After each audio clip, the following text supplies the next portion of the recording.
आज हम प्राचीन भारत के सामाजिक आदर्श, को समझेंगे, जिसके अंतर्गत इसकी हम प्रस्तावना भारतीय परिवार के प्रमुख आदर्श कार्य, 3 ऋण, गौण ऋण, पंच महायज्ञ, ब्रह्मयज्ञ, देवयज्ञ, भूतयज्ञ, पितृयज्ञ और मनुष्य यज्ञ, इसको विस्तार से समझेंगे। तो प्राचीन भारत के सामाजिक आदर्श, इसके नाम से ही हमें ज्ञात होता है कि जो हमारा समाज का जो आदर्श और संस्कृति रही है, उसी को हम काफ़ी समय से अपनाते आए हैं। समाज के मूल्यों को सदैव उनका पालन किया है। सामाजिक जीवन जीते हुए किन किन बातों का पालन करना चाहिए, ये भारतीय परंपरा रही है। और आदिकाल से मनुष्य अपने उत्तरदायित्व का निर्वाह करते हुए अपने जीवन को जीता रहा है। तो इसमें हम देखेंगे कि भारत प्रस्तावना के अंतर्गत भारतीय समाज में कर्तव्यों के पालन और दायित्वों के पालन और दायित्वों के निर्वाह को वर्णाश्रम धर्म के रूप में महत्व दिया जाता है। वर्णाश्रम धर्म मतलब वर्ण के अनुसार कौन कौन सा कार्य उनके लिए निश्चित है और उनका करना, उनकी पालना करना, ये उनका कर्तव्य है। ये हमारे समाज का एक आदर्श है। और पुनर्जन्म की अवधारणा में भी व्यक्ति को अपने दायित्व का उचित ढंग से पालन करने के प्रति सदैव सजग बनाए रखा है। और समाज में रहने वाले प्रत्येक मनुष्य के मन में ये सदैव रहता है कि वो ऐसे कार्यों को करे जो सामाजिक हो, सामाजिकता में वृद्धि हो और कोई अनैतिक कार्यों को न करे। इसीलिए वह सदैव नैतिक बनने का प्रयास करता है और अच्छा कर्म, अच्छा फल और पुनर्जन्म की जो अवधारणा है उसके मन में सदैव रहती है कि बुरे कर्म का बुरा नतीजा मिलेगा। इसीलिए वो समाज में रहते हुए अधिक से अधिक अच्छे कर्म को करने के लिए ही करने का प्रयास करता है। और ये बात सत्य है कि मनुष्य अपनी इंद्रियों के बस और तृष्णा के कारण वह अपने मार्ग से भटक जाता है।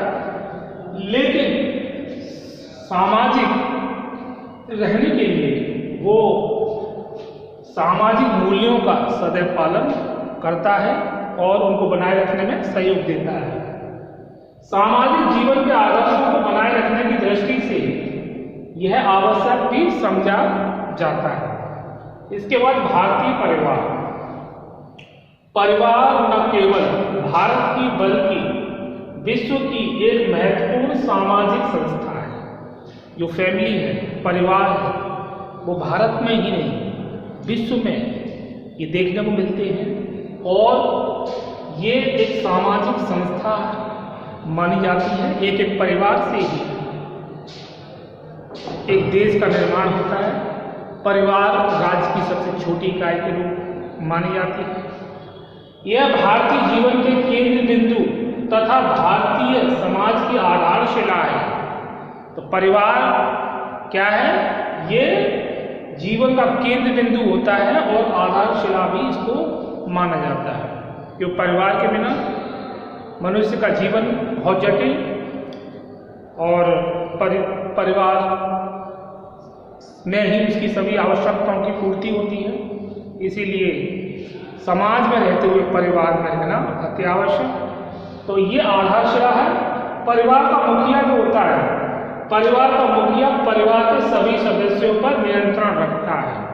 तो ये प्राचीन परंपरा है कि जो उसका पिता है वो परिवार के अन्य सदस्यों की देखभाल करना, उनका पालन पोषण करना उनकी समस्याओं को दूर करना, ये मुखिया का काम होता है। सभी की आवश्यकताओं की पूर्ति करता है। वैदिक युग पितृसत्तात्मक परिवारों की प्रधानता दिखाई देती है। वैदिक युग में किस प्रकार के परिवार थे? पितृसत्तात्मक, यानी संतान के नाम के आगे पिता का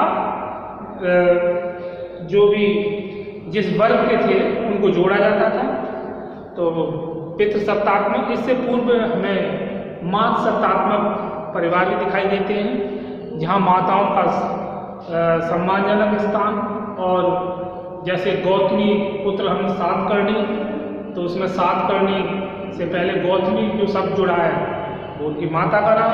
तो इसी प्रकार से वर्तमान में अगर हम देखें तो अभी पितृसत्तात्मक परिवार चल रहे हैं। तो इसमें इसके बाद देखेंगे भारतीय परिवार के प्रमुख आदर्श कार्य। तो भारतीय परिवार के क्या क्या प्रमुख आदर्श कार्य हैं, कौन कौन से? जैसे विवाह, संतानोत्पत्ति तथा बच्चों का पालन पोषण का कार्य तो विश्व के सभी परिवार करते हैं, लेकिन भारतीय परिवार कुछ विशिष्ट आदर्श कार्यों को भी संपादित करते हैं। अब ये इसमें यहाँ कहने का तात्पर्य यह है कि परिवार विश्व में देखने को मिलते हैं और सभी जगह माता पिता बच्चों का पालन पोषण करते हैं, विवाह भी होते हैं, संतान उत्पत्ति और उनकी जिम्मेदारियाँ सभी यह विश्व में देखने को मिलता है सभी जगह। लेकिन भारतीय परिवार की एक अलग विशेषता है और कुछ विशिष्ट आदर्श भी हैं, जैसे कि 3 ऋणों से उऋण होना, मतलब मुक्त होना, 5 महायज्ञ तथा 16 संस्कारों को संपादित करना प्रत्येक भारतीय परिवार के प्रमुख आदर्श हैं। तो 3 ऋण पहले समझेंगे। 3 ऋण कौन कौन से हैं? इसमें 3 ऋण हैं, देव ऋण, ऋषि ऋण और पितृ ऋण। और इसके बाद जो है गौड़ ऋणों में जिनकी गिनती होती है वो है अतिथि ऋण और भूत ऋण। तो कुल मिलाकर 5 ऋण, 3 प्रमुख और 2 गौड़। तो देव ऋण से तात्पर्य है कि हमें इस धरती पर जो जीवन दिया है वो हमें ईश्वर ने दिया है, अतः हम अपने धर्म अनुसार उस ईश्वर की आराधना करें और उसका सदैव स्मरण करें, उसको धन्यवाद दें और ये मन में भाव रखें, आदर भाव, कि हमें ईश्वर ने ही जीवन दिया है, आत्मा हमारी परमात्मा का ही अंग है और उनकी लीला का गान करें। तो ऐसा देव ऋण के अंतर्गत आता है, यानी मनुष्य जब धरती पर जन्म ले तो वो इस देव ऋण से मुक्त होने के लिए ईश्वर भक्ति करना उसके लिए बहुत ही महत्वपूर्ण है, तभी वो देव ऋण से मुक्त हो सकता है। नंबर 2 ऋषि ऋण। जैसा कि हम ज्ञान की प्राप्ति गुरुओं के द्वारा करते हैं, पहले ऋषि मुनियों से भी करते थे, तो इस प्रकार से हम जो ज्ञान प्राप्त किया है उसको हम अधिक से अधिक दूसरों में बांटें, जिससे कि ज्ञान का प्रचार प्रसार हो और जिससे लोगों को भी ज्ञान की ज्योति प्राप्त हो सके। तो अगर हम अध्ययन अध्यापन के बाद जो भी ज्ञान प्राप्त करते हैं उसको हम दूसरों में उसका क्या करें, उसको बांटें, तभी हम ऋषि ऋण से मुक्त हो सकते हैं और यही इसका उपाय है। इसके बाद पितृ ऋण। पितृ ऋण में ये बताया जाता है कि वैदिक काल से कि पुत्र उत्पत्ति करके ही हम पितृ ऋण से मुक्त हो सकते हैं, क्योंकि आगे संसार को चलाने के लिए पुत्र की आवश्यकता बताई गई है पितृ ऋण के अंतर्गत। लेकिन ये पितृ ऋण के अंतर्गत कुछ इसका नकारात्मक रूप भी बाद में देखने को मिला, और जैसे कि पुत्र के जन्म में खुशी और कन्या के जन्म में शोक दिखाई देता है। तो ये जो पितृ ऋण है, यहीं से भारतीय समाज में स्त्री और पुरुष में भेदभाव एक तरह से देखने को मिलता है कि कन्या को हीन दृष्टि से देखना और पुत्र को उसकी पुत्र उत्पत्ति होने पर खुशी का मतलब बहुत अधिक खुशी मनाना, ये भी एक कारण माना जा सकता है। लेकिन हमारे शास्त्रों में 3 ऋणों का पालन करना आवश्यक बताया गया, जिसमें देव ऋण, ऋषि ऋण और पितृ ऋण। तो देव ऋण देवताओं की स्तुति के द्वारा मुक्त हो सकते हैं, ऋषि ऋण ज्ञान को बांटकर जो हमने प्राप्त किया अपने गुरुओं से, तीसरा पितृ ऋण मतलब पुत्र की उत्पत्ति के द्वारा। इसके अतिरिक्त 2 और ऋण आते हैं। गौर ऋण जो है उसमें अतिथि ऋण और भूत ऋण। अतिथि ऋण मतलब हमारे जो घर में आया हुआ जो अतिथि है उसको पहले भोजन कराएं, अपने घर में आए अतिथि को कभी हम भूखा ना रहने दें, पर उसकी पूरा सेवा सत्कार करें। और भूत ऋण से तात्पर्य है कि हम जो हमारे लोग जो मृत्यु को प्राप्त हो चुके हैं, पितृ जिसमें हम देखते हैं पितृ यज्ञ में भी इसी को देखने को मिलता है कि हम इस ऋण से तभी मुक्त हो सकते हैं हम जब पितरों के लिए तर्पण करें, और इसके लिए हम उनके जो भी यज्ञ अनुष्ठान हो सके उसको करें। तो ये हमने देखा 3 ऋण में देव ऋण, ऋषि ऋण, पितृ ऋण, गौण ऋण में अतिथि ऋण, भूत ऋण। धर्मशास्त्रों में इन 5 ऋणों से उऋण से मुक्त होने के लिए यानी मुक्त होने के लिए 5 महायज्ञों का विधान रखा गया है। 5 महायज्ञ। अगर हम इन ऋणों से मुक्त होना चाहते हैं तो 5 महायज्ञों का विधान रखा गया है। कौन कौन से 5 महायज्ञ हैं? 5 महायज्ञ धर्मशास्त्रों में प्रत्येक परिवार में प्रतिदिन 5 महायज्ञ करने का विधान है। पहला है ब्रह्म यज्ञ। ब्रह्म यज्ञ के अंतर्गत इस यज्ञ के माध्यम से मनुष्य अपने प्राचीन ऋषियों के प्रति अपना आदर भाव व्यक्त करता था, इसीलिए इसे ऋषि यज्ञ भी कहते हैं। मतलब यज्ञ के माध्यम से अपने ऋषियों के प्रति आदर भाव प्रकट करना, व्यक्त करना, इसे ही ब्रह्म यज्ञ कहते हैं, इसलिए इसे ऋषि यज्ञ भी कहा जाता है। देव यज्ञ, इसे देवताओं के प्रति कृतज्ञता प्रकट करने के लिए किया जाता था।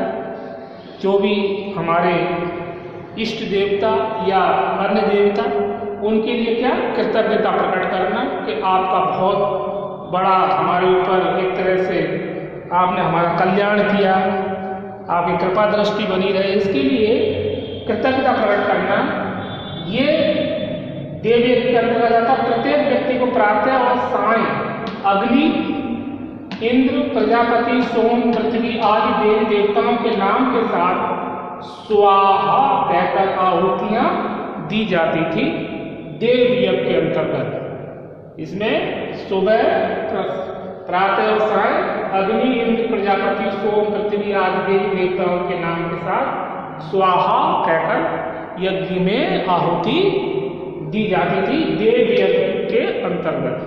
इसके बाद भूत यज्ञ। इस यज्ञ के अंतर्गत पृथ्वी, जल, वायु, आकाश, प्रजापति,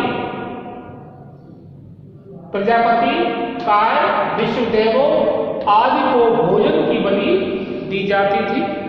कुत्ता, पशु पक्षी आदि को भी भोजन डालकर तुष्ट किया जाता था। यानी तो ये भूत यज्ञ के अंतर्गत। पितृयज्ञ, इस यज्ञ में पितरों के लिए तर्पण, बलि, हरण अथवा श्राद्ध का आयोजन होता है। पितरों के लिए दक्षिण दिशा की ओर भोजन जल फेंका जाता था। ये आज भी प्रचलित है। जैसे पितृयज्ञ अपने पितरों के तर्पण के लिए ये किया जाता है। और भगीरथी की भी कथा इससे जुड़ी हुई है कि किस प्रकार से भगीरथ गंगा को धरती पे लाए, और उसका रीजन यही था कि उनके पितरों का तर्पण नहीं हो पा रहा था। तब ये बताया गया कि गंगा के जल के द्वारा ही पितरों का तर्पण संभव है। और तब भगीरथ आए और उसके बाद उन्होंने विनती सिद्धि से की कि वो गंगा की धारा को अपने जटाओं में धारण करें, जिससे कि धरती पे मतलब कोई ज़्यादा नुकसान ना पहुँचे। इसीलिए तो पितृयज्ञ में गंगा के जल का भी विशेष महत्व रहता है।